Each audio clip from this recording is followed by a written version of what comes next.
Friends, આજે છે ને મેં આ સ્કૂલ બેગ છે એ ખૂબ જ ગંદુ એવું થઈ ગયું છે, મેલું થઈ ગયું છે. તમે જોઈ શકો છો બોટમના ભાગમાં, પછી આ ઉપર જ્યાં હેન્ડલથી આપણે પકડતા હોય ત્યાં પાછળના પેડ્સ બધું ખૂબ જ ડર્ટી છે અને મેલું ખૂબ જ થઈ ગયું છે. અને આપણે વોશિંગ મશીનમાં નાનામાં નાની સાયકલ જે છે એમાં આપણે વોશ કરવાના છીએ, પણ સાથે નાખીશું આ લોન્ડ્રી બોલ. તો ચાલો, મેં એમાં ડિટર્જન્ટ એડ કરી દીધો છે અને તેને સેટ કરી દીધો છે. ખાસ કરીને નાના બાળકો જે છે એ લોકો બેગ ખૂબ જ ગંદા કરતા હોય છે, તો તેની મોમ્સને આ ખૂબ જ યુઝફુલ થઈ શકે છે. તો જોઈએ આપણે રિઝલ્ટ.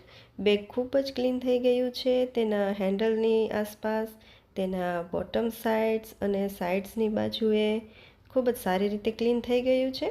થોડો એવા જિદ્દી ડાઘ રહી ગયા છે, બાકી બેગ 90% જેવું ક્લીન થઈ ગયું છે. વિડીયો ગમ્યો હોય તો ચેનલને સબસ્ક્રાઈબ કરજો અને લાઇક, શેર અને કોમેન્ટ પણ જરૂર કરજો. Thank you.